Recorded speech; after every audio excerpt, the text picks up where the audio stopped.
Papa Dudut. Maligayang araw po sa inyo at sa lahat ng bumubuo ng inyong programa. Maligayang araw din sa mga katulad ko na araw-araw nakikinig sa Barangay LS 97.1. Bago matapos ang taon ay sumulat ako sa inyo para ikwento ang love story ko na nagsimula noong nakaraang taon. Gagawin ko na rin ito para magsilbing reflection ko para sa taong 2024. Bago ko makalimutan, ako nga po pala si Trixie. 25 years old na ako at isa akong event singer. Never pa ako nagkaroon ng boyfriend. Hindi naman po dahil sa pangit ako. May mangilan-ngilan na ring sumubok na manligaw sa akin pero karamihan sa mga lalaking nagpaparamdam noon ay hindi pasok sa standards ko. Opo, medyo mataas po ang standards ko pagdating sa lalaki dahil alam ko po kung ano ang worth ko.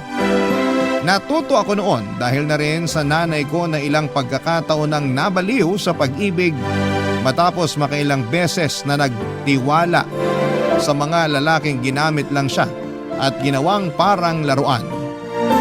Lumaki ako na laging binibibisit ang mama ko na gabi-gabi noong umiiyak tuwing iniiwan siya ng mga lalaking minamahal niya hanggang sa dumating sa puntong tumigil na siya sa paghahanap at tinanggap na lamang niya na tatanda siyang single.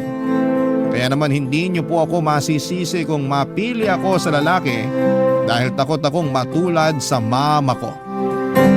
Dahil sa takot na maloko ay yun na nga po ang naging epekto. Hirap po akong magkaroon ng karelasyon, Papa Dudut. Sa katunayan ay naunahan pa nga ako ng nakababata kong kapatid na si Sasa. Meron na siyang long-term boyfriend na nakilala pa niya noong nasa college pa lamang sila. Minsan ay napapasana all na lamang ako sa relasyon ng mga kamag-anak at kaibigan ko. Nakakainggit man kung minsan pero hindi ko lang talaga magawang pumasok sa isang relasyon sa takot na makaranas din ako ng heartbreak katulad ng sa mama ko, Papa Dudut.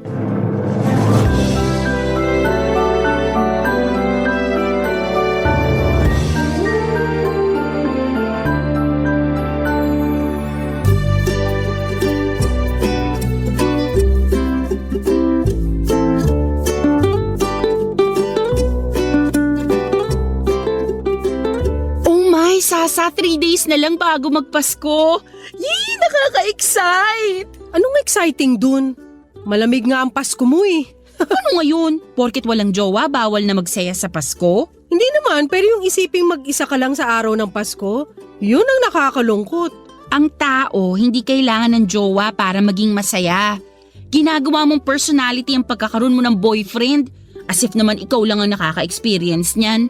Well, sa ating magkapatid, ako lang naman talaga yung naka-experience magkaroon ng jowa eh. So fact yun. Pwede ikaw na. Magpasalamat ka na lang at nakahanap ka ng lalaking matino at loyal. Hindi yung lagi mo na lang akong inaasar sa pagiging single ko. Ano ba kasing plano mo? Gusto mo bang maging tita na lang ng anak ko? At tumandang dalaga nang hindi man lang nakakatikim ng… Yung bibig mo ha? Ikaw talaga? Kung ano-anong lumalabas dyan sa bunganga mo. Siyempre, may plano rin naman ako magkaroon ng pamilya someday. Hindi naman ako forever magiging single eh. Gusto ko rin namang makaranas ng pag-ibig. Anong inaantay mo? Na magbagsak ang langit ng lalaki sa harap mo? Bakit naman hindi? Mas maganda nga na langit na mismo ang mag-decide para sa love life ko. Para sa ganon, hindi ako ang may kasalanan if ever mang hindi maganda ang kalabasan ng first relationship ko. Kung ganyan lang din, talagang tatanda kang dalaga. Ate Trixie, ang pag-ibig, tinatrabaho yan.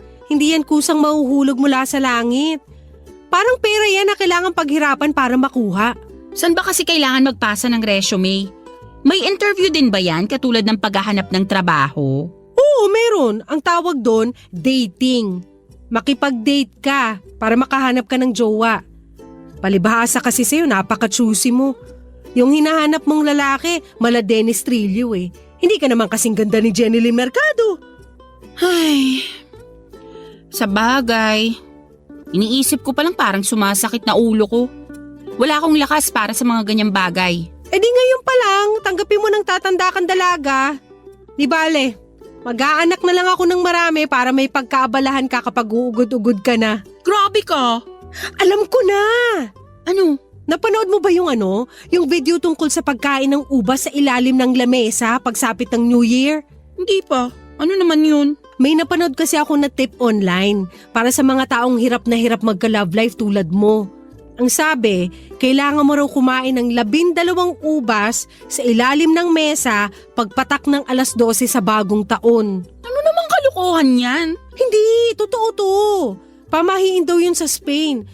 Ang sabi 12 grapes means 12 months of good luck. Pero dapat mabilis mong kainin yon kasi kapag nag-12:01 na at di mo pa naubos yung 1 dosenang ubas, yung mga matitirang yun yung bilang ng mga buwan na mamalasin ka. Ang OA naman nun? Ang sabi rin kapag nagawa mong kumain ng 12 ubas, suswertehin ang love life mo sa susunod na taon. Sus! Nagpapaniwala ka sa mga ganyan? Gawin mo, wala namang mawawala eh. Malay mo, magka-jowa ka na. Anong klaseng ubas ba? Ewan ko, yung green yata. Basta, kahit anong ubas na lang. Bibilhan kita para sa New Year. Gawin mo yun ha. Parang sira naman to. Ano naman magiging itsura ko nun? Nagpuputo ka na sa labas tapos nasa ilalim ako ng lamesa? Gusto mo bang magka-jowa o hindi? Gusto. O edi gawin mo.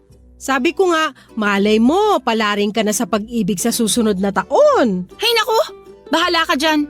Ginagawa mo pa akong utu-uto eh. Totoo to, ano ka ba? Bahala ka, kung ayaw mo edi wag. Tatanda ka na lang dalaga talaga. Bahala ka dyan, aalis na ako. Kakanta pa ako sa isang event mamaya. Saan naman? May company Christmas party akong nabook sa Taguig. Binayaran ako para mag-perform. Ay wow, bongga. Kailangan kumayod para may pera sa bagong taon. Yun ang totoong swerte. Basta, bibili pa rin ako ng ubas para sa bagong taon. Ikaw nang bahala kung kakain ka o hindi. Ayan ha, tinutulungan na kita. Ewan ko sa'yo. Minsan nakakasawa ring makarinig ng mga tanong kung kumusta na ba ang love life ko o kung may boyfriend na ba ako. Yun kasi ang laging tanong ng mga tao bilang conversation starter at sa totoo lang ay napapagod na rin akong mag-explain kung bakit ako single. Para kasing laging naipapamukha sa akin ang pagiging mapanglaw ng puso ko. Kaya naman bago natapos ang taong 2023 ay ibinangako ko sa sarili ko na bibigyan ko naman ang sarili ko ng boyfriend. Ano man ang mangyari pagpasok ng 2024. Kung kinakailangang babaan ko ang standards ko ay gagawin ko yon para naman maranasan ko na rin ang tinatawag nilang pag-ibig. Nakakahiya mang aminin pero ginawa ko ang pagkain ng 12 ubas sa ilalim ng lamesa na binanggit ng kapatid kong si Sasa. Ganon ako kadesperada noon dahil for the first time ay nagkaroon ako ng urge. Nadanasin din kung paano ba talaga ang umibig. Noong 2023 ay nagkaroon ng malaking year-end party sa bahay ng pinsan ko.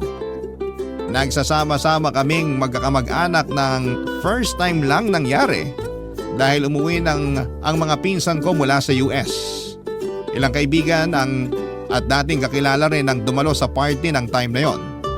Pagsapit naman ang 12:00 habang nasa labas ang lahat at masayang nanonood ng fireworks display, sa kalangitan ay palihim akong nagpunta sa kusina dala ang 12 ubas para gawin ang sinasabi ni Sasa na pampaswerte sa love life.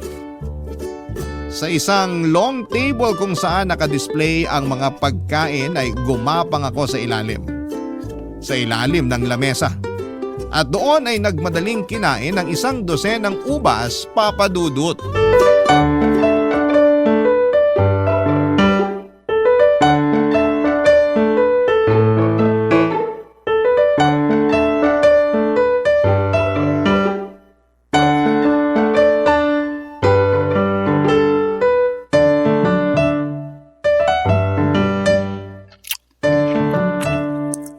Oh my gosh!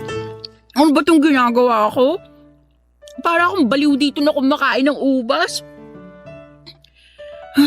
Sana naman pala rin ako ngayong 2024. Please lang, Tadhana. Bigyan mo na po ako ng jowa. Oh, 12:01 na. Nakain ko naman yung mga ubas on time.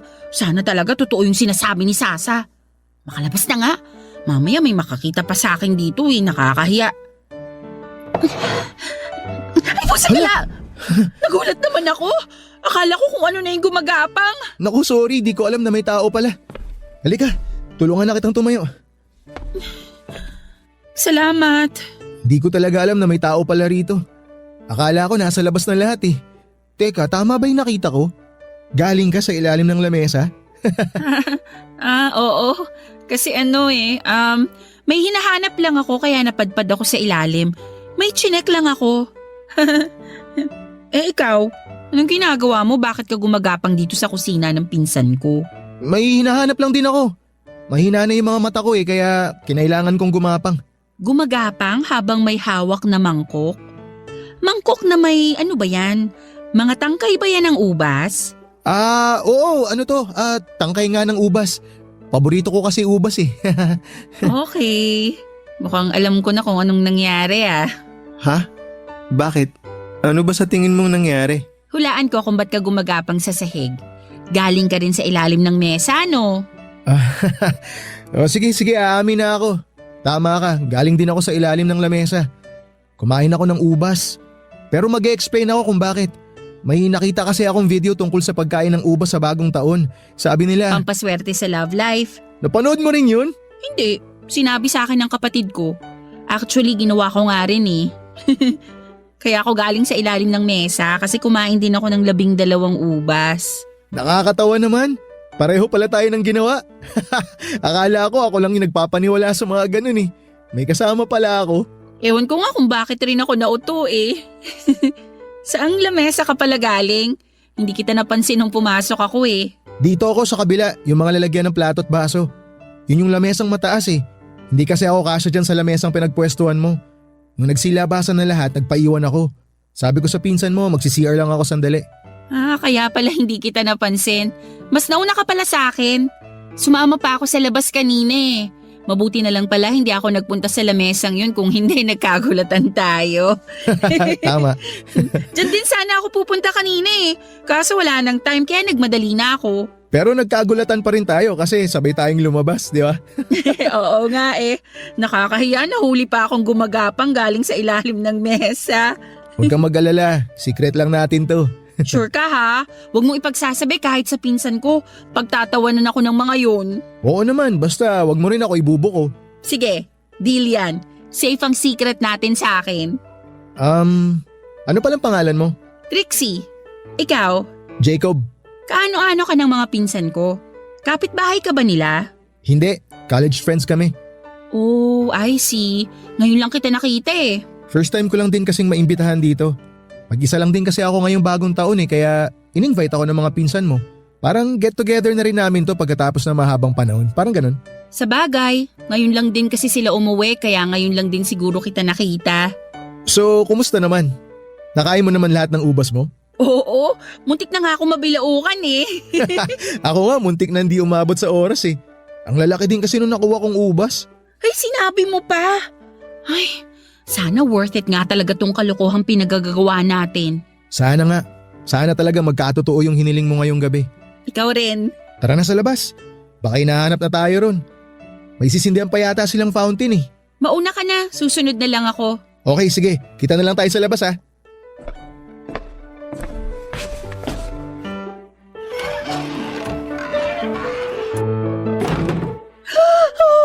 Oh my gosh, Tadhana! Ang bilis mo namang samagot sa hiling ko. Ito na ba yun? Agad-agad? Hindi pa nga nadadigest sa bituka ko yung ubas na kinain ko. May ibinigay ka na agad? Kau talaga? The best ka! After salubungin ang bagong taon ay nagpatuloy ang party sa bahay ng pinsan ko. Noong time na yon ay nagpatuloy din ang getting to know stage namin ni Jacob. Hindi na kami nakapag-focus pa sa party dahil sa dami ng napag-usapan namin tungkol sa isa't isa. Nang nagsimulang lumiwanag ang kapaligiran dahil mag-uumaga na ay saka na lang kami nagkahiwalay ni Jacob. Pagkarating ko sa bahay ay natulog ako buong maghapon. Masasabi ko na naging maganda ang pagsalubong ko sa bagong taon ng 2024 dahil na-enjoy ko ang company ni Jacob. Papadudot, hindi naman talaga exactly gwapo si Jacob. May itsura siya pero hindi siya yung tipong mapapa-head over heels ang bawat kababaihan sa kanya. Pero masasabi ko na napakalakas ng karisma niya. May appeal siya na uubra sa mga taong ang hanap ay may humor at emotional intelligence. Lahat ng yon ay taglay ni Jacob Papadudot. Kaya naman sobrang na-enjoy ko ang maikling pagsasama naming dalawa sa naganap na year-end party sa bahay ng pinsan ko. Matangkad din siya at sobrang nitingnan. Mula ulo hanggang paa ay pansin kong alagang-alaga niya ang sarili niya, Papadudot. Barangay Love Stories. Barangay Love Stories. Sa Tagaytay kami nagpuntang magpipinsan kasama si Jacob para lang magkape, Papadudot. Spontaneous trip lang ang nangyari at napag-isipan namin habang nasa daan. Ang maganda sa pag-uwi ng mga pinsan ko ay wala kaming gastos dahil sila lahat ang nagbabayad tuwing lumalabas kami. Wala din naman kasi silang kasamang lumabas, Papadudot. Kami na lang ni Sasa ang inaasahan nila maliban na rin kay Jacob na college friend nila. 10 years nang nakatira sa California ang dalawang pinsan ko matapos silang kunin ng nanay nila doon na 30 years ng OFW. Since then ay ngayon na lang ulit sila bumisita sa Pilipinas. Kaya naman talagang sinulit nila ang bawat araw nila dito bago sila bumalik. Nagsimula raw ang pagkakaibigan nilang tatlo dahil sa online games. Noong college sila ay lagi nilang tambayan ang computer shop malapit sa school nila kung saan lagi nilang inuubos ang vacant time nila sa paglalaro. Nagpatuloy ang pagkakaibigan nila online at kahit magkahiwalay ay nanatiling matatag ang koneksyon nilang tatlo. Papadudot sa ilang araw na pagsasama namin ni Jacob, isang bagay ang nagustuhan ko sa kanya. Napakahaba ng pasensya niya. Kahit na minsan ay tinotopak ang mga pinsan ko, ay never kong nakitang nagalit o nainis si Jacob. Napakabait at magalang din siya sa ibang tao. Lahat ng nakakausap niya ay tinatawag niyang ma'am at sir, anuman ang kanilang estado. Unang buwan pa lamang nga ng taong yon pero nagsimula nang tumibok ang puso ko para sa kanya, Papadudot.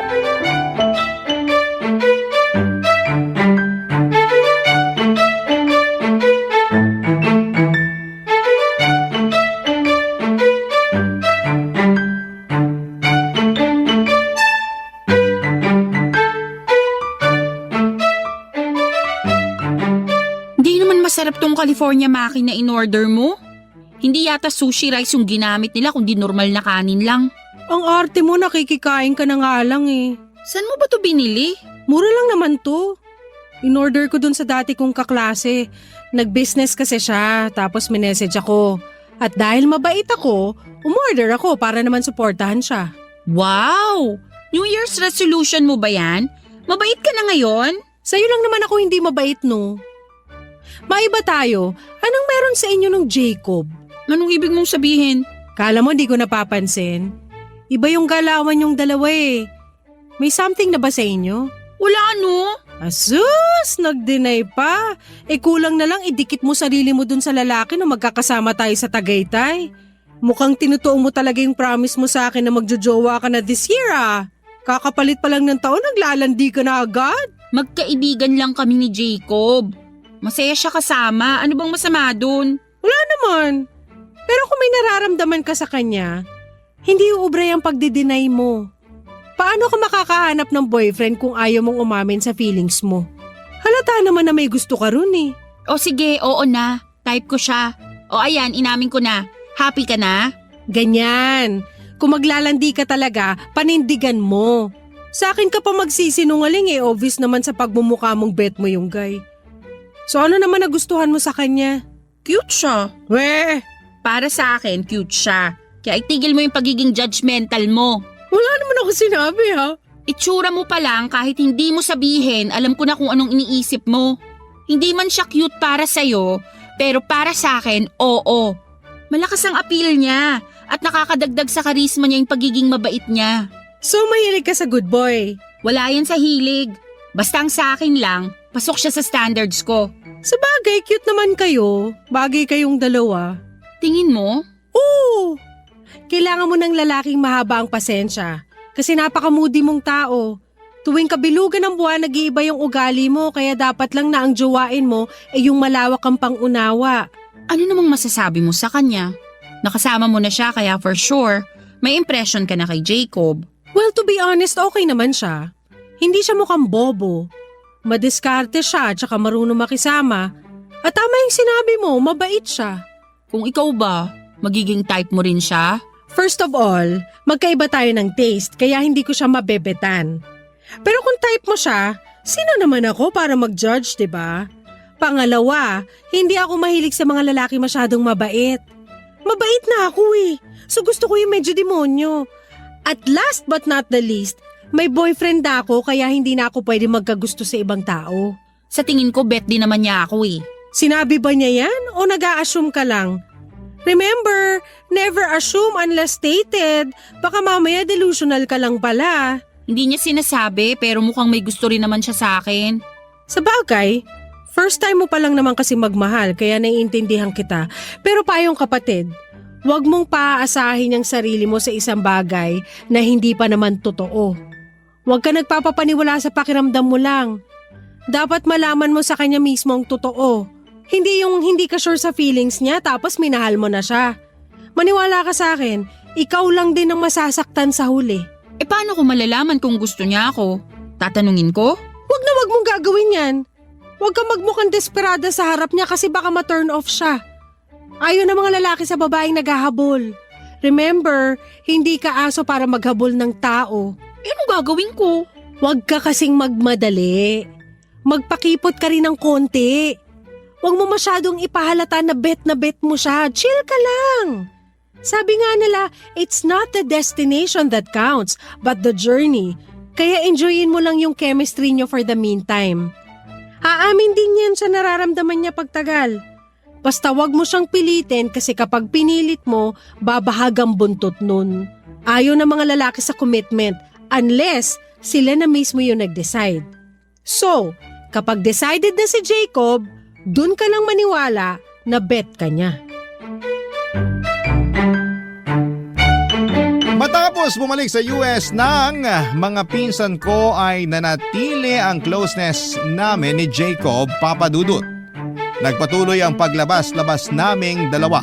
Katulad ng sinabi sa akin ni Sasa ay hindi ko masyadong pinaasa ang sarili ko.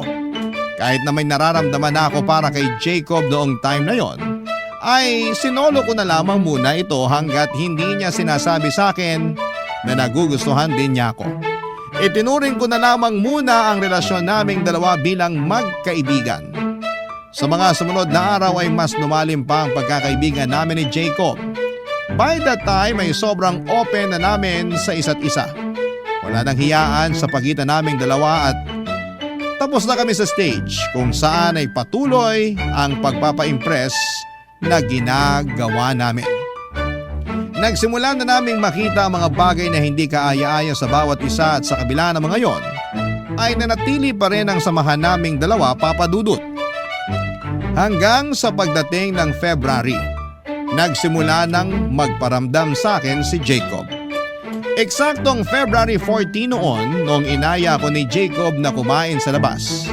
Nag-date kami sa isang restaurant at doon mismo ay inamin niya sa akin ang totoong nararamdaman niya.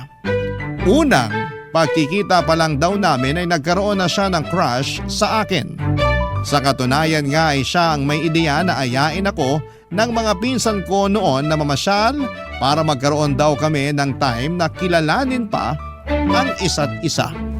Para bang ang mga pinsan ko na rin ang nagsilbing wingmen niya noon, Papadudot.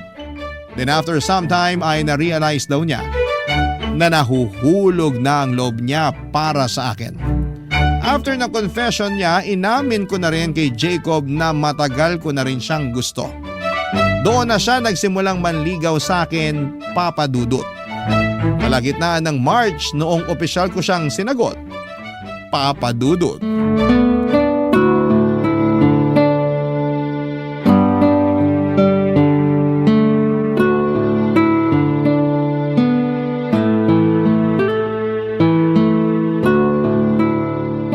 Maganda pala dito ng gantong oras, no? Wala na masyadong tao. Tahimik na yung paligid kaya masarap maglakad-lakad. Kaya nga paborito ko yung ganitong oras 11 p.m. onwards. Tahimik na ang mundo. Sobrang peaceful, maliban na lang sa mga taong kumakayod pa rin sa gabi. Ako kasi morning person ako kaya hindi rin ako masyado nagpupuyat. Ngayon lang. Sorry ha, mukhang kasalanan ko pa yata kung bakit magkaka-eyebags ka na.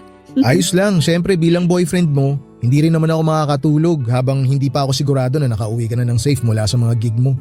Kesa mag-alala ako sa bahay, mas magandang samahan na lang kita. Ay, nga pala, eto, may regalo ako para sa'yo. Hala, ano to? Buksan mo na! Oh my gosh, ang ganda! Infinity necklace yan, late gift ko. Para sana nung mansari natin yan kaso late dumating kaya ngayon ko palang may bibigay. Thank you! Maliit na bagay lang yan. Ang cute-cute naman! 4 months na pala tayo.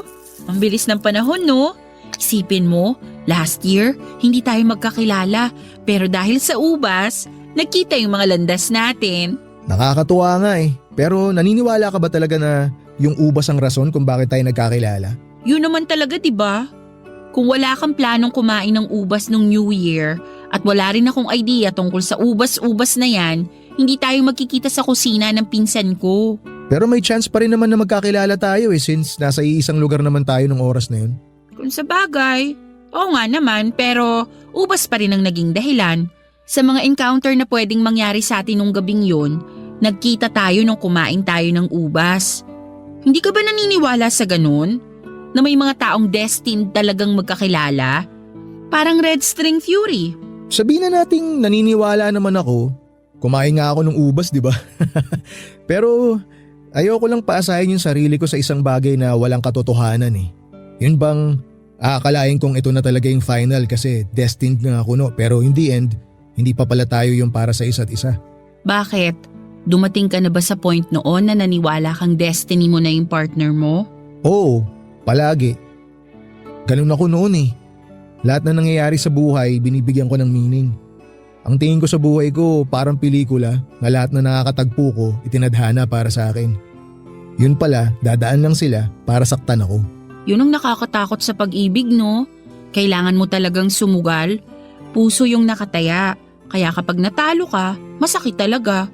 Hindi ko alam kung gaano kasakit yung sakit kasi hindi ko pa naman naranasang ma-broken heart.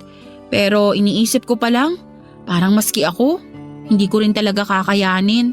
Ang kabutihan naman sa mga experience kong ganun, mas natuto ako, mas lumawak pa yung pangunawa ko. So ngayon, hindi ka na umaasa?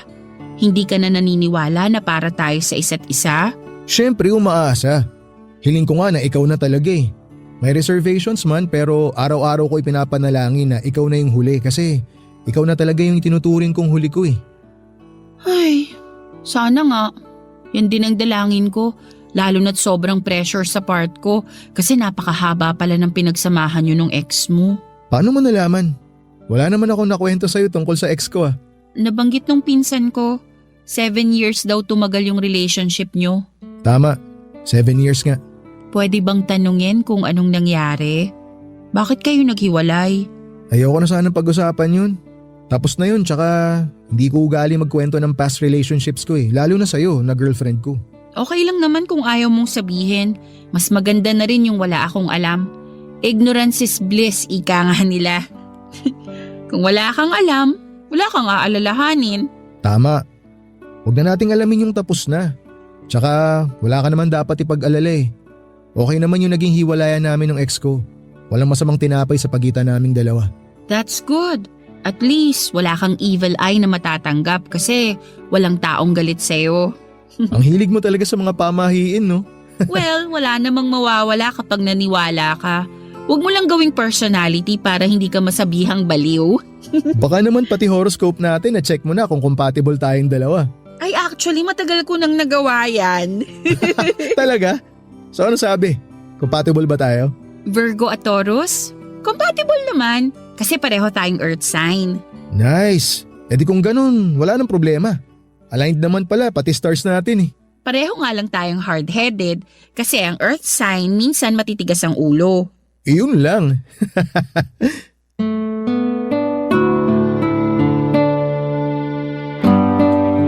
Papadudot kahit chill man ako tuwing magkasama kami ni Jacob ay aaminin ko na ramdam ko ang pressure bilang bago niyang girlfriend. 7 years ba naman kasi ang kailangan kong tapatan, talagang malaki ang naipataw sa aking trabaho. Ang kagandahan lang sa relasyon namin ni Jacob dahil alam niyang first time ko lang na pumasok sa ganong klase ng relasyon ay naging supportive siya sa akin. Halatang experience na talaga siya dahil napaka-gentle niya sa relasyon namin. Minsan nga ay napipredict pa niya kung magkakaroon kami ng kaunting pagtatalo. Bago pa man mangyari yon ay inuunahan na niya ito para hindi na mag-escalate pa sa away.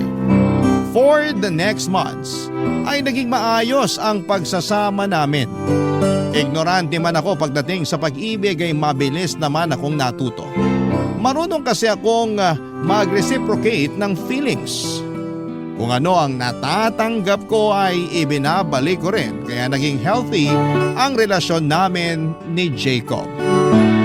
Hindi ko alam kung dahil sineswerte ba talaga o destined ba kami. Ang mahalaga lang para sa akin noon ay maayos ang tinatakbo ng relasyon namin. Dumating ang unang pagsubok sa relasyon namin ni Jacob nito lang November. Kung kailan ilang buwan na lang ay malapit na naming i-celebrate ang 1 taon namin bilang magkarelasyon. Isang tao ang muling nagparamdam sa buhay ni Jacob. Walang iba kundi ang ex niya. Ang malala, papadudot, ay buntis ito nang muli siyang nagpakita. Barangay Love Stories. Barangay Love Stories. Papadudot, nalaman ko ang muling pagbabalik ng girlfriend ni Jacob mula sa kanya mismo. Yon ang maganda sa relasyon namin ni Jacob. Wala kaming tinatago mula sa isa't isa, papadudot. Very vocal kami sa mga nangyayari sa buhay namin kaya naman sobrang tatag ng tiwala namin sa bawat isa. Pagkatapos niyang makita at muling makausap ang ex niya ay nagkwento agad sa akin si Jacob. Aksidente raw silang nagkita sa isang event at doon ay nalaman niyang buntis ito, papadudot.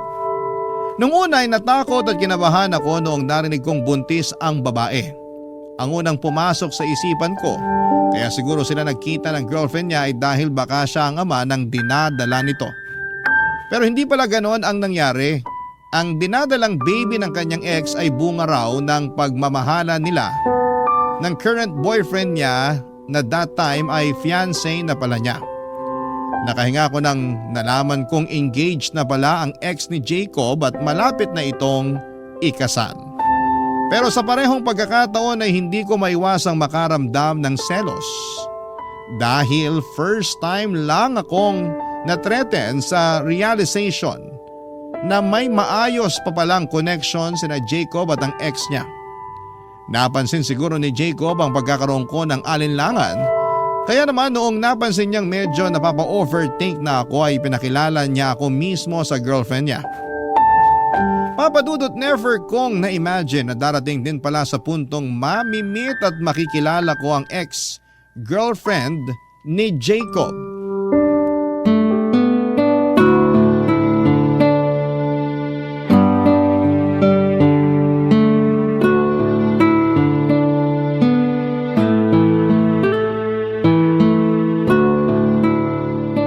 So, kumusta naman yung eyeball nyo ng ex ng jowa mo? Eyeball talaga? Ano pa bang ibang tawag dun? Okay naman yung meet up namin. Mabait siya, in fairness. At gusto mo yon? Mas mabait yung ex kesa sa'yo? Mabait din naman ako kaya walang kaso sa akin yun. Alam ko sa sarili ko na mabait akong tao. Sure ka? Kung mabait yung girl, ba't sila nagkahiwalay ni Jacob? Baka naman jowa mo pala may problema. Hindi mo ba naisip yon? Ito naman gagawa pa ng issue. Nasolve na nga yung problema namin eh. Huwag mo nang dagdagan. Ate, tandaan mo mas marami akong karanasan sa pag-ibig kesa sa'yo. Nagtatanong lang naman ako. Wala namang kasing problema kay Jacob eh. Maayos yung naging hiwalayan nila ng ex niya. For 7 years? Yung mga ganong katagal na relasyon, walang maayos na hiwalayan yung mga ganon. Ano ba talagang gusto mong palabasin? Na may something silang dalawa? Sino ba naman kasing boyfriend ang ipapakilala yung current girlfriend niya sa ex niya? Gawain ba yun ng matinong tao? Ipinakilala niya ako sa ex niya kasi nag-overthink ako. Nagkita kaming dalawa para matapos na yung worries ko. Para masigurado na wala nang problema sa kanilang dalawa. Na masaya na sila sa kanya-kanya nilang buhay. So, wala ba talaga? Wala nga. Ang kulit mo naman eh. Ikakasal na yung girl. Actually, invited nga kaming dalawa sa kasal nila eh. Ganon? Oh my gosh, ang weird talaga. Hindi ka lang kasi sanay makakita ng mag-ex na mature mag-isip. Hindi na issue kina Jacob at sa ex niya yung nangyari sa kanila dati. Nakapag-move on na sila sa naging hiwalayan nila. Kaya hindi na problema kung magkaayaan pa sila sa kasal. Ganun sila ka-okay at ganun na sila kasaya sa sarili-sarili nilang relasyon at buhay. Okay, sabi mo eh. Kung totoo man yan, edi good. So pupunta kayo sa kasal? Oo naman. Nakakahiya naman kung hindi kami pumunta. Pinadalhan kami ng invitation eh. Tinanong mo ba si Jacob kung gusto niyang pumunta? Sa akin niya binigay yung desisyon. Kung gusto ko raw pumunta, pupunta kami. Kung ayoko, di rin siya pupunta. Nag-decide ako na pumunta na lang. Kasi bakit naman hindi? At talagang gusto mo makipaglaro sa apoy, no? Paano kung bigla mag-runaway bride itong ex at tumakbo paalis ng altar kasama si Jacob? Ikaw kung ano-ano talagang pumapasok sa isip mo. Hindi to telenovela ha. Nasa totoong buhay tayo. Ay hindi! Ang mga telenovela inspired yan sa totoong buhay. Ewan ko sa'yo. Sinisira mo peace of mind ko eh. Ano ba talagang gusto mong mangyari? Pagdudahan ko si Jacob? Binibigyan lang kita ng senaryo na pwedeng mangyari. Hindi mangyayari yon. Malaki ang tiwala ko kay Jacob. At isa pa, mukha namang mahal na mahal nung ex niya yung mapapangasawa niya eh. Nung nag-usap kami, wala siyang ibang binabanggit kundi kung gaano siya kasaya sa current love life niya. Bakit nga ba kasi naghiwalay si Jacob at yung ex niya? Mahaba-haba na rin yung 7 years ha? Sayang yun. Ano ba nangyari? May third party bang involved? Walang third party. Ang kwento nila sa akin na wala na lang daw basta yung spark. Para bang naubos na lang yung pagmamahal nila sa isa't isa.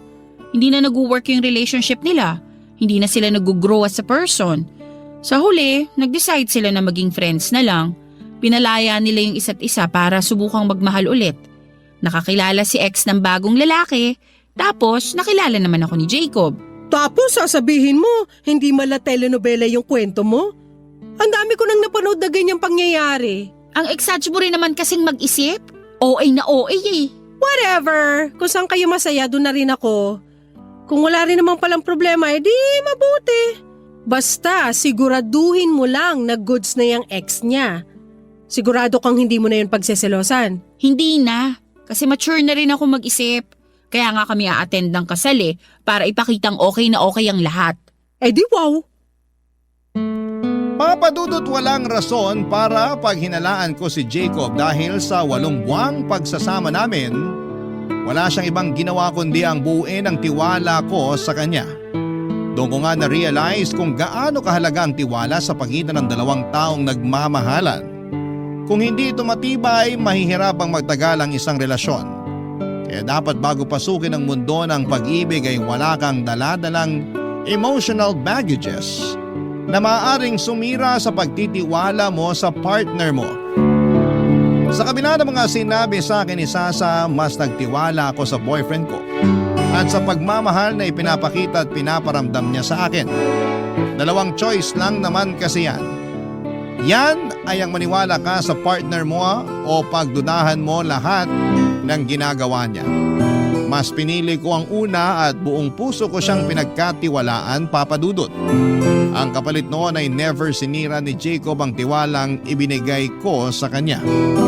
Very transparent kasi si Jacob kaya lahat ng nangyayari sa buhay nito ay updated ako kaya naman wala nang lugar sa puso't isipan ko ang pag-o-overthink.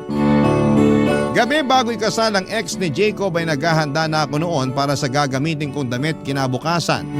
Nang bigla akong pinuntahan ni Jacob sa bahay para sabihin ang balitang mas mabuting wag na kaming magtungo sa kasal ng ex niya.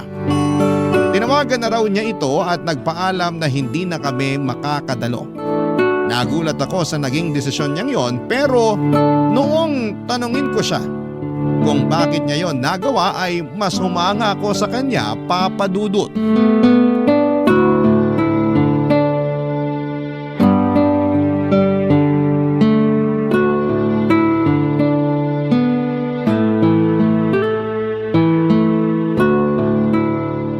Bakit naman biglang nagbago yung isip mo?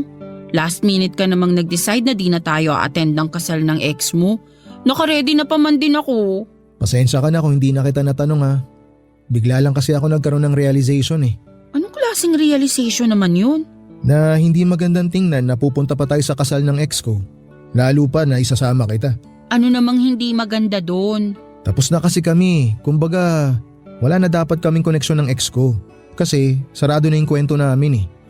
Hindi na dapat namin dinadagdagan pa yung memory sa pagitan naming dalawa. Pareho na kaming nag-decide na tapusin ang lahat eh.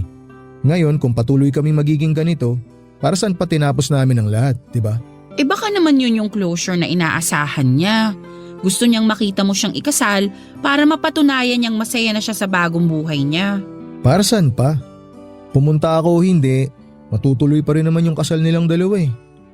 Hindi nila kailangan yung presensya ko para matuloy yung kasal nila. Ganon din ako. Hindi ko kailangan yung presensya ng ex ko para lang patunayan na mahal kita. Tsaka nakakainsulto yun sa part nyo ng mapapangasawa niya.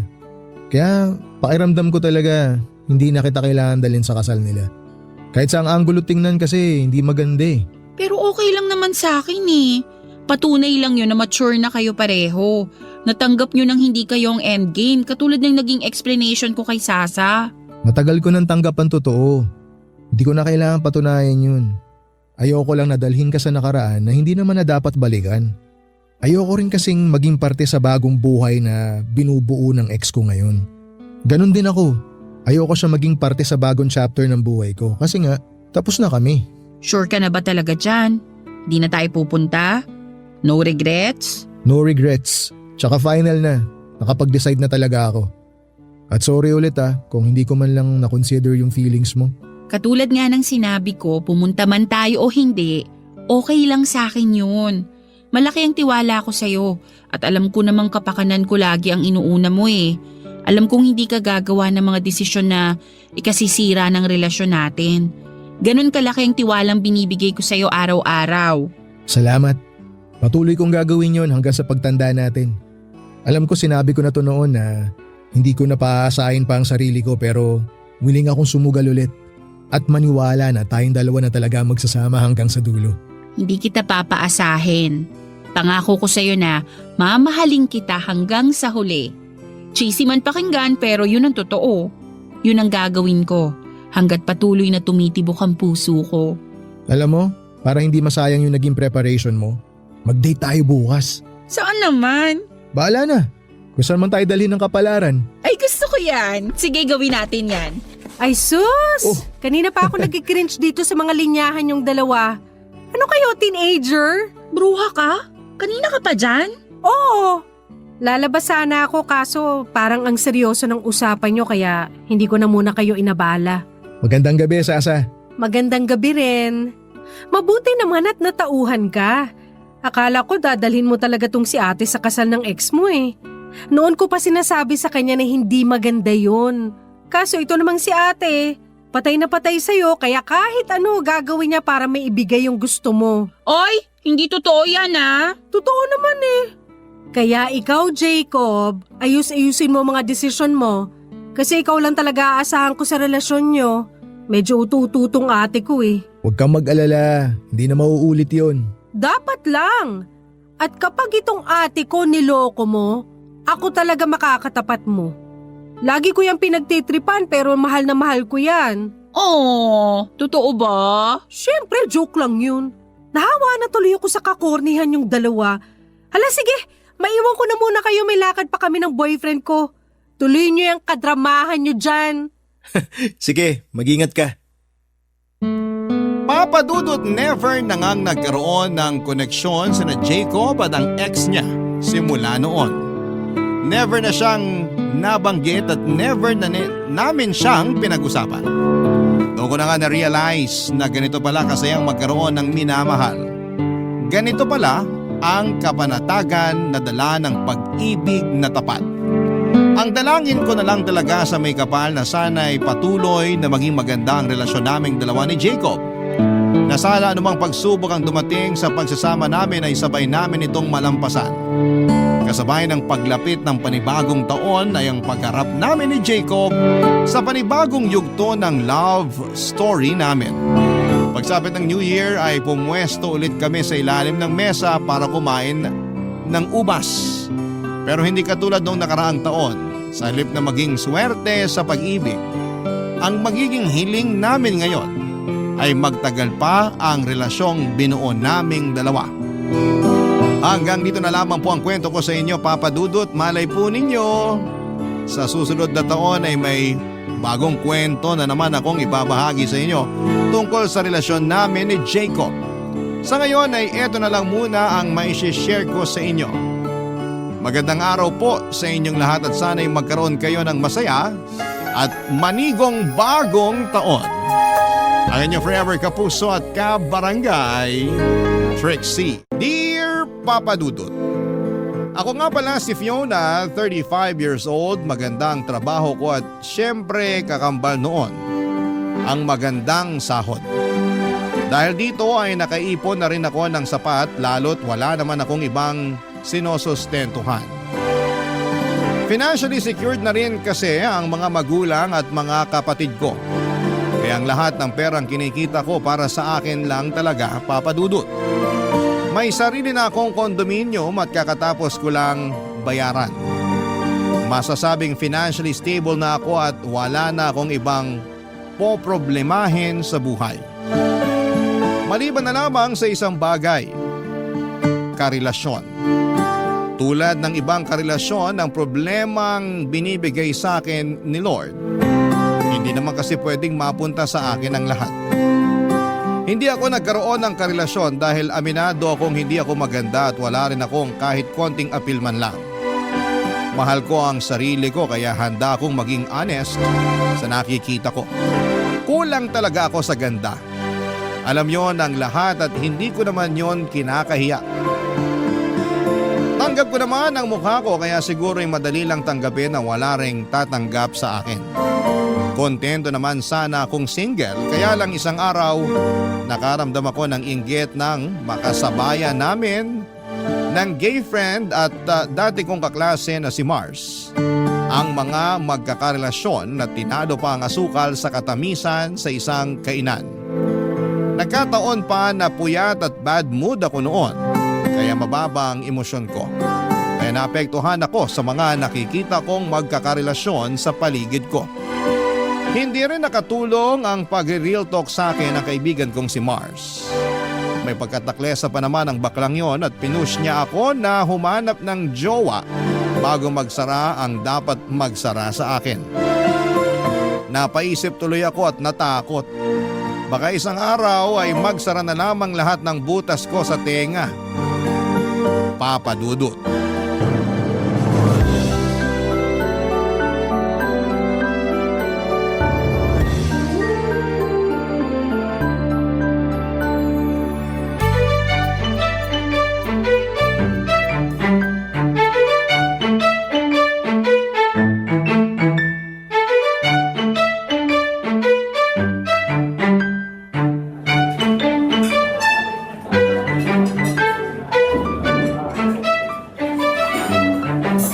Bakla, tignan mo yung nasa table sa kaliwa mo.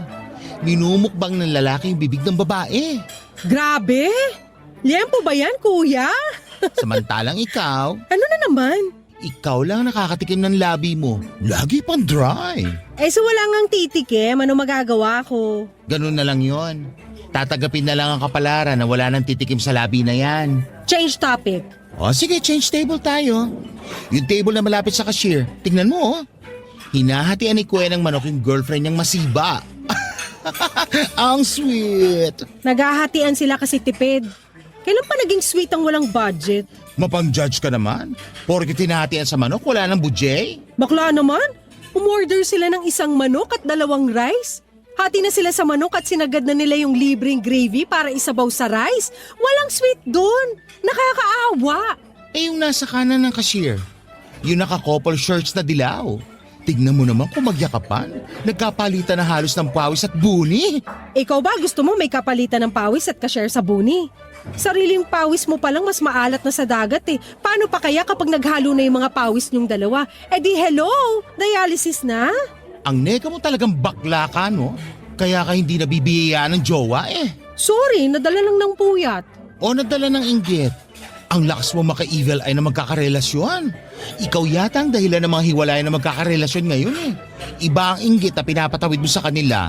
Kasi naman, bakit sila nabibigyan ng ganyan? Sila na malakas sa tadhana. Ang unfair ng universe ha.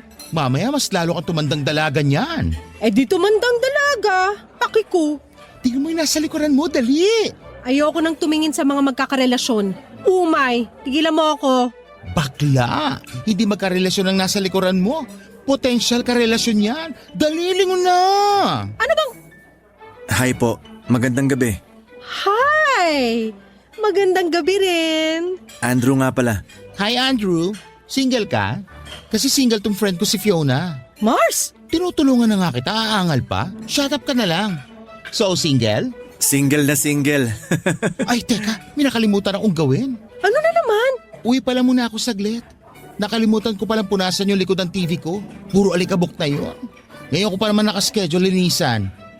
Andrew, baka naman pwede mo samahan muna si Fiona rito sa mesa namin. Hindi kasi marunong umorder yan ng pagkain ng mag-isa. Pwede ba? Mars! Lafangin mo na pagkaalis ko, ha? O paano? Babwa! Pwede kitang tulungang umorder ng pagkain. Nagbibiro lang yung kaibigan ko. Marunong ako sa maraming bagay. Marunong ka bang magmahal? Yan yung hindi ko pa natututunan. Nadali mo ako dyan Diyan naman kita pwedeng turuan. Alam mo kung magtitrip ka lang, umalis ka na lang. Hindi ako nang titrip. Kanina ko pa kayo tinitingnan ng kaibigan mo. Natutuwa ako sa mga tawa at pagsimangot mo. Cute. Wala nagsasabi sa akin ng ganyan. Ikaw pa lang. Kawalan nila yon. Hugasan nga nila yung mga mata nila para makita nila kung gaano ka-cute. Papadudot na lamang ko na mas bata si Andrew ng 5 taon sa akin. Hindi ko gustong pumatol sa mas bata sa akin. Pero nadala ako ng kagwapuhan niya at kakaibang charm. Para siyang Prince Charming talaga at sino ba naman ako para mag-inarte, hindi ba? Kaya naman sinulit ko ang mga oras na yon para maibida ko ang sarili ko. Oo, at wala akong maibida tungkol sa pisikal kong kaanyuan pero nagawa kong ibida kung gaano kaganda ang trabaho ko at pasahod. Bukod pa roon ay binida ko rin na meron akong sariling kondo. Nakikinig naman noon sa akin si Andrew at nakatitig lang sa akin. Nailang ako sa mga titig niya na parang hinuhubaran ako. Nagagandahan kaya siya sa akin. Yon ang ambisyosang naging tanong ko. Napansin kong naubos ko na pala ang kinakain ko at dahil gusto ko pang mapatagal, ang usapan namin ay inaya ko siyang umorder at sinabi kong libre ko. Umorder na kami kaagad at pagkatapos noon ay nagtagal pa kami ng mahigit 2 oras na nagkwekwentuhang dalawa. Wala siyang masyadong nakwento tungkol sa buhay niya pero ang nagustuhan ko sa kanya ay good listener siya. Nakinig talaga siya sa akin kahit puro pagyayabang lang ang ginagawa ko tungkol sa achievements ko sa buhay. Sa'yo lang naman kasi ang kaya kong gawin. I-flex ang achievements ko dahil doon lang ako umaabante. Hindi naman kasi talaga ako maganda at sexy. Kaya bumabawi ako sa areas na alam kong nakakaangat ako. Pagkatapos namin kumain ay nagpaalam na rin si Andrew para umuwi na.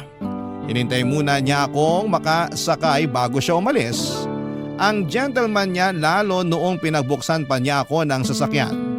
Pagkatapos noon ay inabot niya sa akin ang papel kung saan ay nakasulat ang cellphone number niya at Facebook. Nang makalayo na ang sinasakyan ko sa kanya ay napatili na lamang ako sa kilig. Nagulat tuloy yung driver sa akin. Pagka-uwi ko ng bahay ay agad ko siyang in-add sa Facebook at doon kami nagkausap hanggang sa madaling araw. Kinabukasan ay inaya niya akong mag-date, Papa Dudut.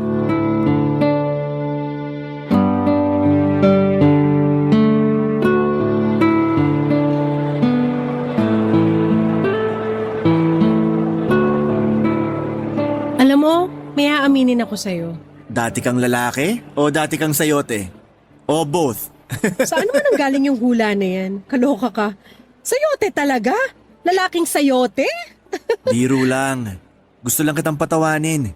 Bigla ka kasi nagseryoso dyan eh. Hindi ako sanay. Ngayon ko palang naranasan na ma-date. Seryoso to walang halong biro. Ikaw pa lang talaga. So hindi ka dating sayote? Hindi ka dating lalaki? Hindi ka dating lalaking sayote? Lahat hindi. At hindi rin ako mahilig sa sayote para lang alam mo, team papaya ako pagdating sa tinola. May pagkakaiba na agad tayo. Team sayote ako sa tinola. Pero Andrew, maiba lang ako. Ano yun? Hindi ka man lang ba nababahala kahit konti? Nababahala saan? Nawala akong experience sa pakikipag-date. Mas gusto ko na yan kesa yung banat na sa pakikipag-date. Parang kaya na akong manipulahin nun eh. Nakakatakot. Ay, kinakabahan ako. Baka kasi isipin mo may mali na sa akin kaya walang nag-aaya makipag-date sa akin. Swerte ko nga kasi ako nakabinyag sa'yo. Hindi mo ako maikukumpara sa iba kasi ako ang first mo sa pakikipag-date. Maswerte ka talaga kasi ikaw ang unang makakaranas ng good sides ko. Sana ako na rin yung last. Mukhang ikaw tong banat ng banat sa pakikipag-date. Alam mo kung paano mangiliti ng babae. Uy, hindi ha. Ngayon ko nga lang nabinyagan ng linyang yan. Okay, sige, naniniwala na po. Gusto kong malaman, ano ba yung good sides mo? Na-curious ako bigla. Parang gusto ko masubukan. Una, masinop akong tao. Pwedeng sabihin ko yung bad side ko?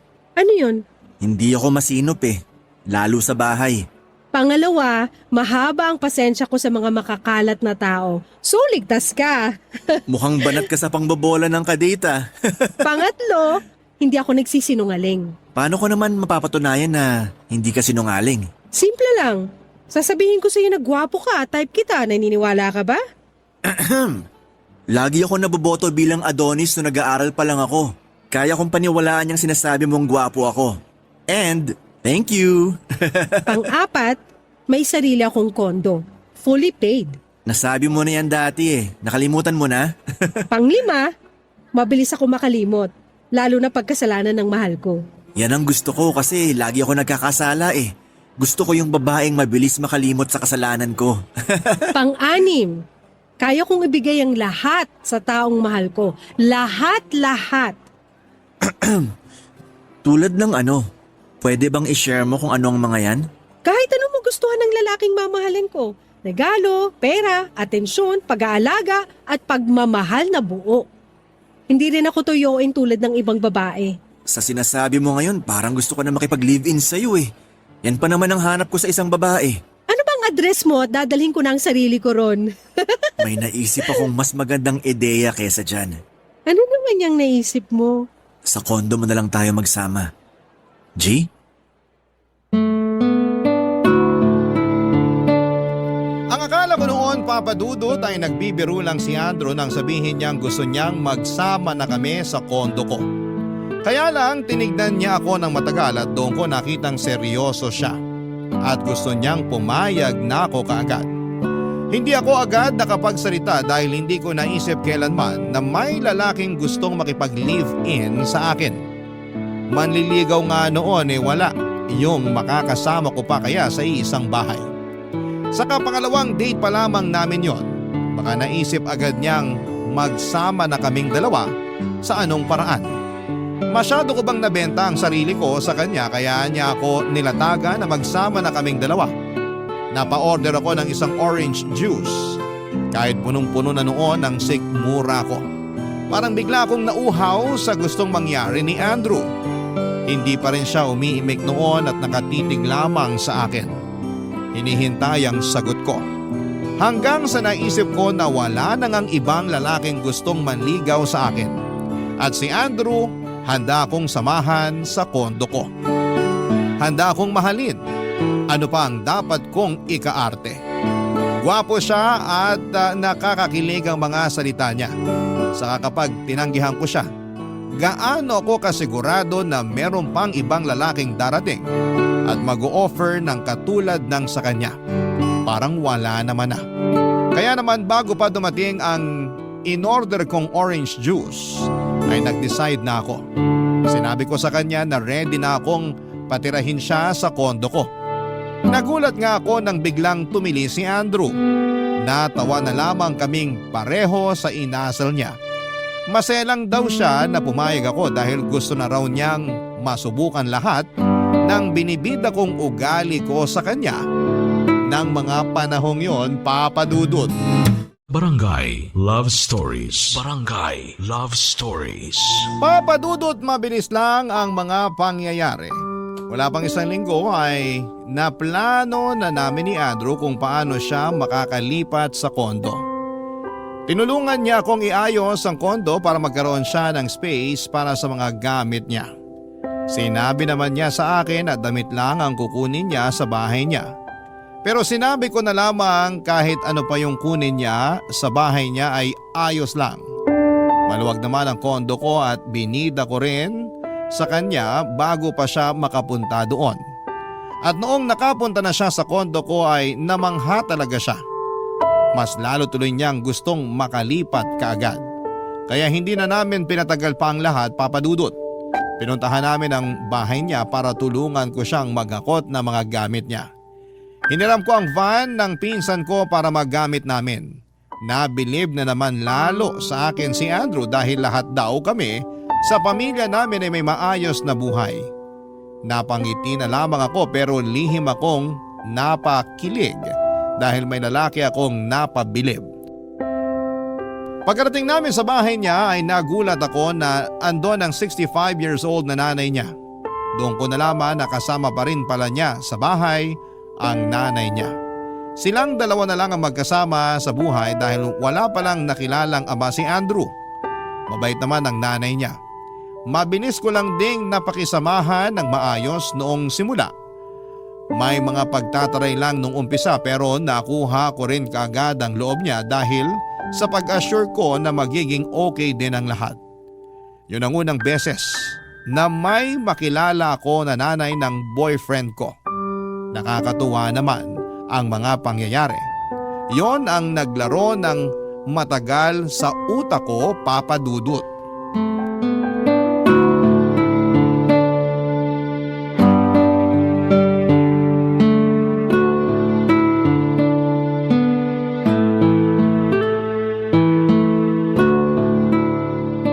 Fiona, nanay ko nga pala. Nay, si Fiona. Girlfriend ko po. Kumusta ka, Iha? Maayos naman po. Mabutit nakadalaw ka naman dito sa bahay naming mag-ina. Sa wakas nakilala ko na rin kayo. Nasabi sa akin kagabi ni Andrew na magsasama na raw kayo sa kondo mo. Opo, pasensya na po kung kukunin ko na sa inyong anak nyo. Alagaan ko naman po. Naku, baka sinasabi mo lang yan ngayon. Baka kapag napagod ka ng alagaan siya, isoli mo rito bigla. Si nanay naman. Ginawa mo naman akong kondensada sa grocery na pwedeng ibalik within 7 days kapag nagbago ang isip. Gusto ko lang masiguro na magiging maayos ang kalagayan mo kapag umalis ka rito sa puder ko, no? Hindi niyo po ba narinig ang sinabi ni Fiona? Aalagaan daw niya ako. May tiwala ako sa mga salita niya. Totoo po yon. Hindi ko po siya gagawing kondensada sa grocery na ibabalik ko kapag ayoko nang gumawa ng salad. Marunong ka bang maglaba, Fiona? May washing machine po ako. Pwede na po ba yon? Automatic yung washing machine niya, Nay. Di na kailangan bantayan lagi. Pag nakita mo, baka pati ikaw makilaban na rin. Pwede naman. Tita, kung gusto nyo, ako na rin na maglalaban ng damit nyo. Madali lang naman yun sa automatic washing machine ko. Nakita mo na, Nay. Pati kayo damay sa pag-aalaga ni Fiona. Marunong ka bang magluto? Oo naman po. 50% ng pagluluto ko natutunan ko sa mami ko. Yung 50% naman sa internet. Kita mo yun, Nay. May internet si Fiona. Kaya niya magbayad ng internet. Oo na. Sobra mo namang ibida tong nobya mo, Andrew. Kabida-bida naman kasi talaga. Proud lang ako talaga. Kung nag-aalala po kayo na baka agawin ko si Andrew sa inyo, wag po kayo mag-alala. Hindi ko gagawin yon. Gagawa ako ng schedule para madalaw niya kayo 2 beses o 3 beses sa isang linggo. Mukhang napagplanuhan nyo na talaga tong lahat, no? Hindi pa naman po pulido ang plano. Kakasimula lang din naman kasi ng relasyon namin. Biglaan din po yung plano na magsama na kami. Sigurado bang hindi lang kayo nabibigla sa mga desisyon ninyo? Mahirap yung pabago-bago ang isip. Hindi po. Nasa tamang edad naman na kami ni Andrew at sigurado kung wala nang atrasan to. Ang gusto ko lang ay maalagaan si Andrew tulad ng ginagawa ko sa kanya. Yung hindi siya pababayaan. Nako, expert si Fiona sa pag-aalaga, Nay. Sinaing nga niya, hindi niya mapabayaan. Ako pa kaya? Di ba, Fiona? Sobra mo talagang ibenta si Fiona sa akin, Andrew Nakakahalata na ako. Ganon mo na ba talaga kagustong umalis dito sa bahay natin? Hindi naman, Nay. Binibida ko lang si Fiona sa inyo kasi gusto kong makita niyo na tamang babaeng napili ko. Totoo ba yan, Andrew? Tamang babae ba ako para sa'yo? Makikipag-live-in ba ako sa'yo kung hindi? Sa harapan ko pa talaga kayo nagharutang dalawa. Huwag ka na mainggit, Nay. Ngayon na aalis na ako rito sa bahay, pwede ka nang tumanggap ng manliligaw. Pwede ka namang mamili ng ili-live-in mo rin. Andrew? Tigilan mo nga ako? O sige na, mag-empake na kayo ron para hindi na kayo gabihin sa daan. Ayos! Andrew, ikaw muna magsimula sa pag-iempake. May ipapabalot lang ako kay Fiona na baon nyo sa daan para hindi na kayo magluto pagka uwi ninyo. Damihan mo, Nay, Mukhang mapapagod ako sa pag-iempake. Kailangan ko ng maraming kakainin. Fiona, sisimulan ko na mag-empake, Damihan mo yung babalutin.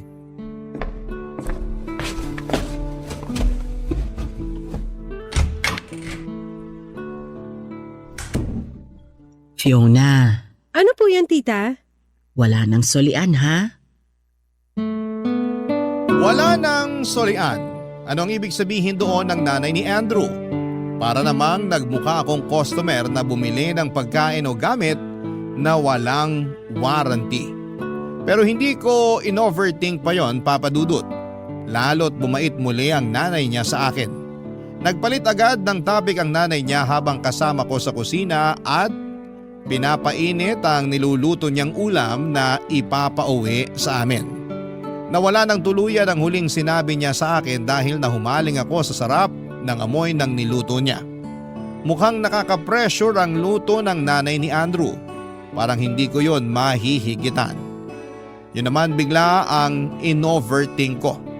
Paano kung mas magaling mag-alaga ang nanay ni Andrew kesa sa akin? Paano kung ikumpara ko ni Andrew sa kanyang nanay? Paano ko mapaninindigan sa kanya na magaling akong mag-alaga? Kung meron namang mas magaling na nauna ay sinikap kong huwag mag-overthink at nag-focus na lamang ako sa mga binabalot na pagkain ng kanyang nanay. Pagkatapos ng pagbabalot ng pagkain ay tinulungan ko na si Andrew na mag-impake. Mabilis lang naman kaming natapos dahil konti lang naman ang damit niya na idadala sa kondo ko. Wala rin naman siyang ibang dinalang gamit maliban sa mga koleksyon niya ng cards at ibang anime figurines. Pagkatapos noon ay sinakay na namin sa van ang mga gamit niya at nagpaalam na sa kanyang nanay. Naging emosyonal ang kanyang nanay habang yakap si Andrew. Doon ko nakita na mahal ni Andrew ang nanay niya. Mga kabarangay, yun ang simula ng pagsasama naming dalawa. Wala pong kasing saya ang mga unang linggo na magkasama kaming dalawa. Ganon pala ang feeling na may lalaking nagpapasaya sa'yo. Akala ko ay lolokohin lang or kalokohan lamang ang mga nababasa ko sa Facebook at mga napapanood ko sa TV. Iba pala talaga kapag ikaw na mismo ang nakaranas. Ang hirap nang tanggalin ang ngiti sa labi. Legit na legit, Papa Dudut.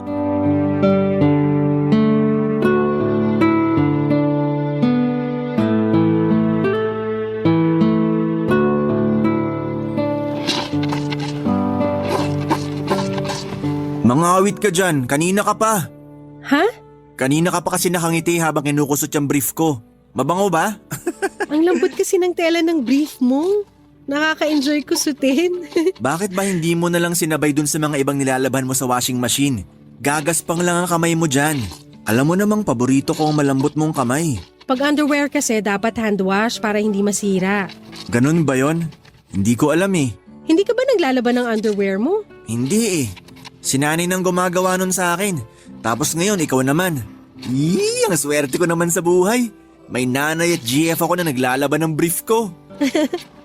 Hindi ko nga sana lalaban to mga brief mo, kaya lang napansin ko hindi ka na nagsusuot ng brief kapag lumalabas tayo. Naubusan ka na pala. Nahiya kasi ako na ipasuyo sa'yo na laban yung brief ko eh. Humahanap lang ako ng tamang timing. Buti na lang nakaramdam ka.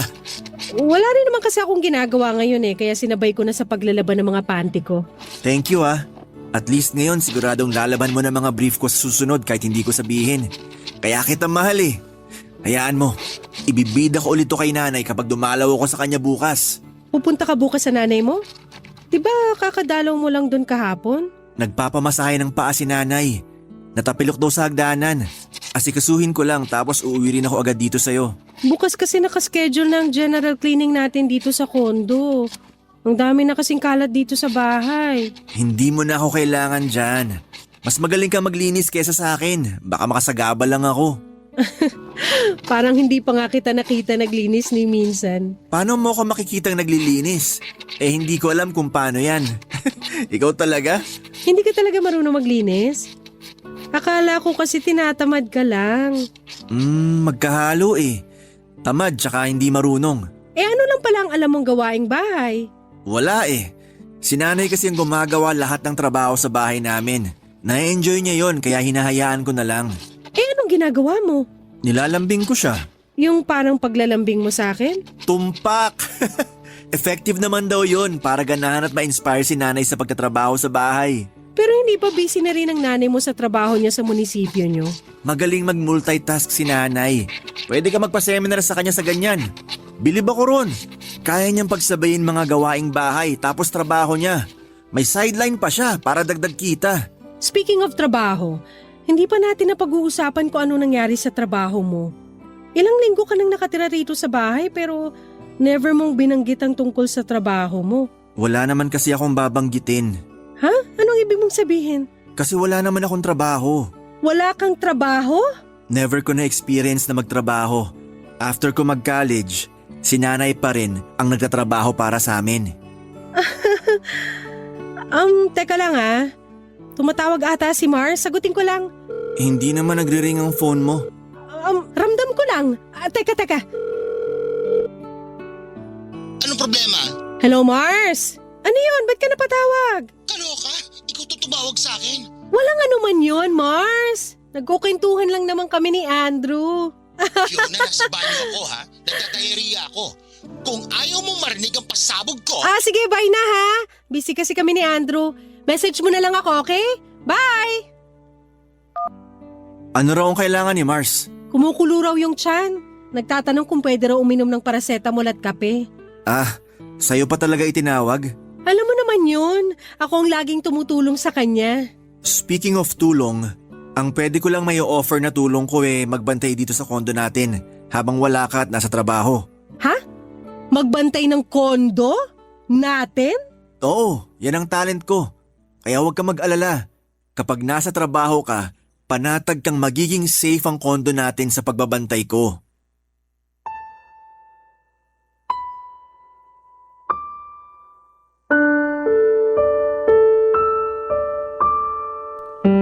Napanganga na lamang ako sa mga sinabi ni Andrew, Papa Dudut. Doon bumagsak ang mundo ko. Wala na nga siyang alam sa mga gawaing bahay, wala rin siyang trabaho. Bakit ba inuna kong pumayag na makisama sa kanya sa kondo ko kesa tanungin ang ibang detalye sa buhay niya? Hindi na lamang ako umimik pa, Papa Dudut. Hinayaan ko siyang mangawit ang bibig sa kakangiti. Akala niya ay nakaka-proud ang mga sinabi niya sa akin. Sa totoo lang ay na-turn off ako roon dahil hindi ko naman gusto ang isang lalaking palamunin at walang ibang alam na gawain. Maiintindihan ko pa kung wala siyang alam sa gawaing bahay pero at least man lang sana ay may trabaho siya. Pero bakit naman combo pa ang mga bagay na wala siyang kaalam-alam? Napailing na lamang ako sa mga nalaman ko pero sa tuwing napapatingin at nilalambing niya ako ay nawawala sa isipan ko ang mga pagkukulang niya. Alam kong red flag na pero masarap pa rin talaga. Papa Dudut. In love na kasi ako kay Andrew at mabilis lang naman na makalimutan ang mga hindi niya kayang gawin lalo na kapag niyayakap niya ako. Lalo na kapag naiisip kong wala ng ibang lalaki ang pwedeng magmahal sa akin tulad ng ginagawa niya. At saka ang sarap kaya niyang kasama sa labas kapag nagde-date kami. Ka-flex-flex ang itsura niya. Yung tipong ramdam ko ang inggit na mga kababaihan at kabaklaan sa tuwing ako ang ka-holding hands niya. Doon nakakabawi sa akin si Andrew, Papa Dudut. Kaya naman sinubukan ko pang ipikit ang mga mata ko para hindi makita kung gaano kapula ang bandila niya. Kaya ko naman ang mga gawaing bahay lalo't pamparelax ko rin naman yon. Hindi naman problema sa akin ang pera dahil maganda at malaki ang sahod ko. Wala rin akong ibang dapat bayaran kundi ang kuryente, tubig at internet. Kasabay syempre ng pagkain namin. Kakayanin ko na to. Iyon ang dinidikdik ko sa isipan ko habang magkasama kami, Papa Dudut. Barangay Love Stories. Barangay Love Stories. Lalong lumala ang pagka-inlove ko kay Andrew, Papa Dudut. Lalo't maya't maya ang pagyakap, halik at pagsasabi niya sa akin ng I love you. Sino ba naman ang hindi rurupok sa ganon, Papa Dudut? Lalo na kung sobrang gwapo at tikas ng lalaking magsasabi sa iyo noon. Saka napakagaling niya sa kama. Oo, wala akong ibang experience sa kama sa ibang lalaki pero masasabi kong performance level talaga si Andrew. Doon talaga siya bumabawi sa mga pagkukulang niya sa akin. Natakpan ng bahagya ang mga kapintasan niya pero habang tumatagal, mas lumilitaw ang mga bagay na hindi ko gusto sa kanya. May mga araw na talagang nakabalandra na ang mga ayaw ko sa kanya at hindi magawang matakpan pa ng mga paglalambing niya. Palala na kasi ng palalang sitwasyon namin ni Andrew. Nitupiin ang kumot namin sa kama ay hindi niya magawa. Ni minsan ay hindi siya nagkusa na magwalis man lang kahit sa kwarto namin. Isang araw ay kinailangan ko na ng opinyon ng iba tungkol kay Andrew at nagpaalam ako kay Andrew na makikipagkita ako kay Mars. Gusto pa niyang sumama noon sa akin pero nagsinungaling ako at sinabing may pinagdadaanan si Mars na personal kaya mas magandang ako lang ang haharap sa kanya. Hindi na naman siya nagtanong at nagduda pa. Hinayaan na lang niya akong umalis. Pagkatapos noon ay nagmadali akong lumabas ng bahay para kitain si Mars sa isang coffee shop. Nang magkita kaming magkaibigan ay niyakap ko kaagad siya ng mahigpit. Hindi na ako magsusumbong noon pero hindi ko alam kung kakampihan ba niya ako. Kasi hindi naman tong nagtulak sa akin kasi siya naman tong nagtulak sa akin kay Andrew. Kaya nag-alangan ako noong simula kung itutuloy ko bang sabihin sa kanya ang katotohanan o mas magandang sabihin ko na lahat ng problema ko sa lalaking nireto nito sa akin noon, Papa Dudut.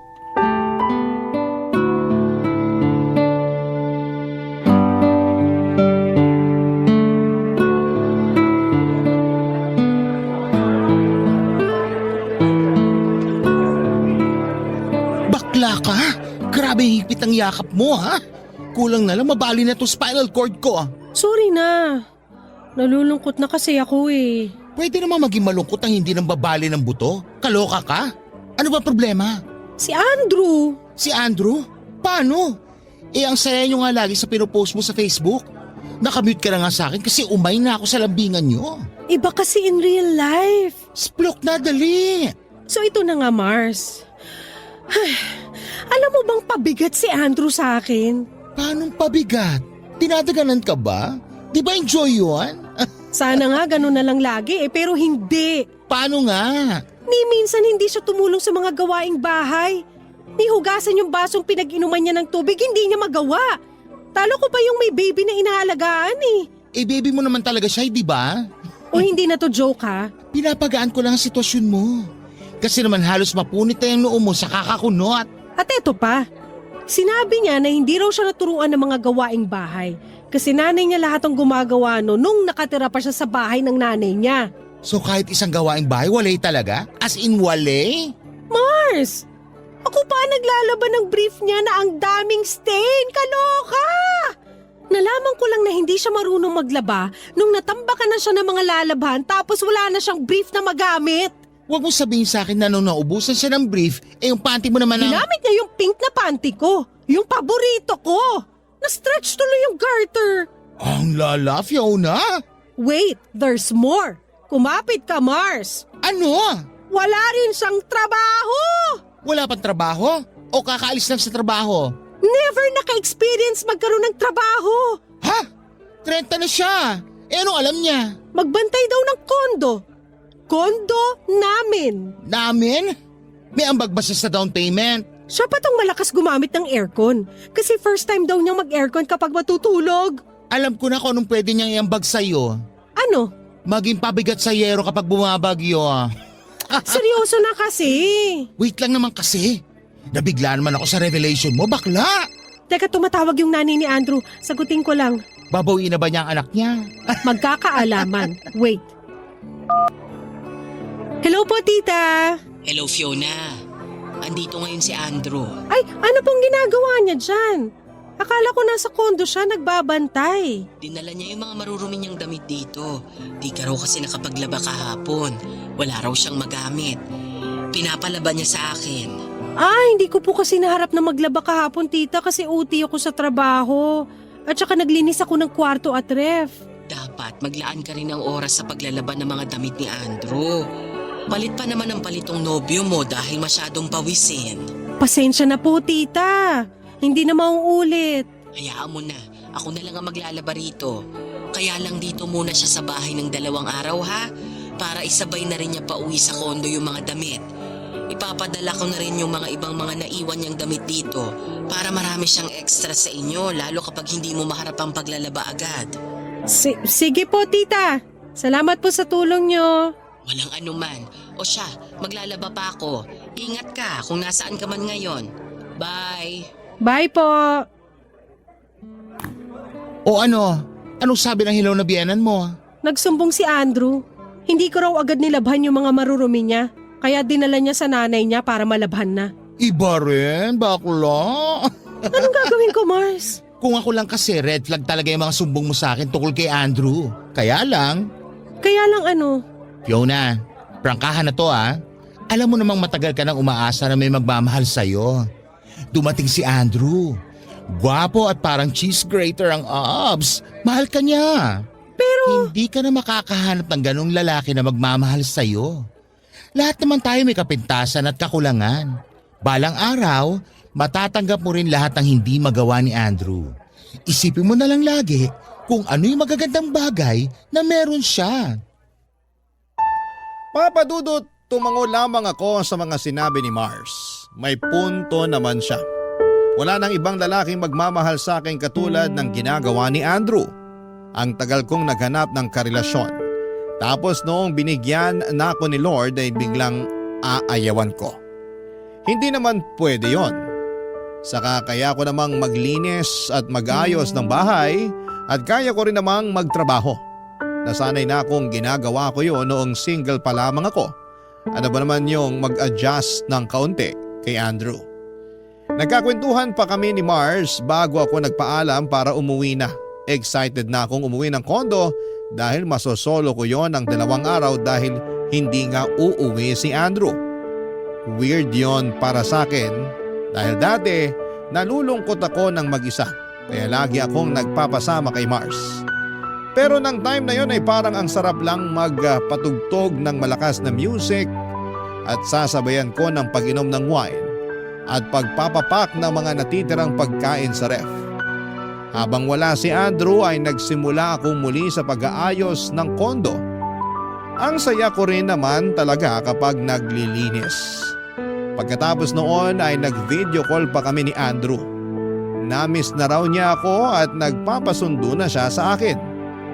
Patuyo na rin daw kasi yung mga damit niya kasi umaraw ng matindi sa lugar nila.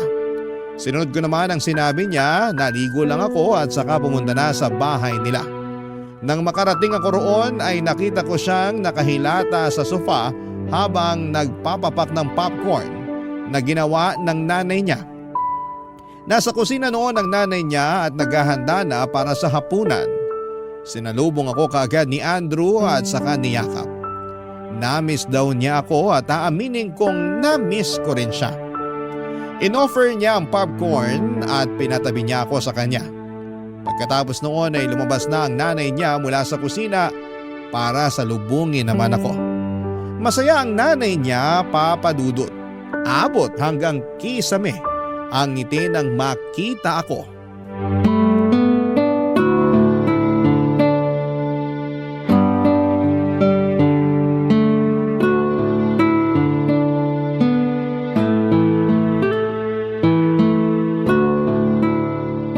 O napaaga ata ang pagsundo mo kay Andrew, Fiona.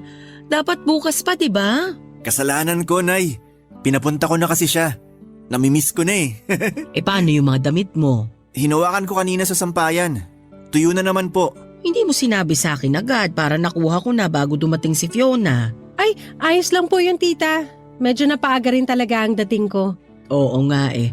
O hindi bale, mahihintay mo ba? Tatapusin ko muna yung niluluto ko bago ko kunin yung mga sinampay. Okay lang yan kay Fiona, Nay. Manonood na lang muna kami ng TV habang hinihintay na matapos mo yung pagkuha sa sampayan ng mga damit ko. Gagawa na lang ulit ako ng popcorn para may mapagsaluhan kayo ni Fiona. Lagyan mo maraming cheese Oo naman, basta ikaw. Ikaw, Fiona, may gusto ka bang ipaluto kay nanay? Para minsana na yung utos natin. Wala po. Okay na ako rito sa natitirang popcorn ni Andrew. Ipagtitimpla ko na lang kayo ng iced tea. Pipigaan ko ng lemon para mas masarap. Nay, gusto ko malamig na gatas na lang. Damihan mo ng ice. Ang init kasi. Wala na tayong gatas eh. Bili ka na lang po. O sige, ikaw ba Fiona, may ipapabili ka sa tindahan? Kahit ano, sabihin mo lang. Wala po talaga ako ipabibili. Nakakahiya naman. Huwag kang mahiya kay nanay. Ganyan talaga yan sa akin. Sobrang maalaga. Damay ka na ngayon sa pag-aalaga niya. Dito ka na rin maghapunan, Fiona. Naku, nakakahiya na po, tita. Okay lang yun kay nanay. Andito ka na rin naman Gagabihin tayo pa uwi kapag dito pa tayo kumain. Okay lang yun. Matatagalan pa talaga tayo bago makauwi mamaya. Kasi tutupiin mo pa yung mga damit ko eh. Okay lang ba sa'yo, Fiona? Ako yung magtutupi ng damit mo? O kaya Fiona, mas maganda kung ikaw na lang ang kumuha ng mga sinampay. Po? Tulungan mo na kaya si nanay sa mga damit ko, Fiona. Hati na kayo sa gagawin para makauwi na rin tayo. Nanlalagit na ako rito sa bahay eh. Pasensya naman kung naiinitan ka na rito, Andrew. Ikaw kasi Fiona, sinanay mo sa aircon itong nobyo mo. Ayan tuloy, ang bilis nang magpawis kahit nakatutok na sa kanyang electric fan. Kaya nga minessage ko na siya na sunduin na ako rito. Kasi gusto ko na talagang mag-aircon. Kapag makakaluwag-luwag ka Fiona, baka naman pwedeng maambunan mo rin ako rito ng aircon. Para kapag dumadalaw si Andrew, komportable siya. May nakita ko na kasil sa mall, Fiona. Mura lang. Ako na magbubuhat kapag nabili mo na. Gusto ko yan. Ay, wala namang pressure, Fiona. Pero kung mas mapapaaga ang pagbili mo, di sobrang salamat. Teka lang, parang ayoko na. Ha?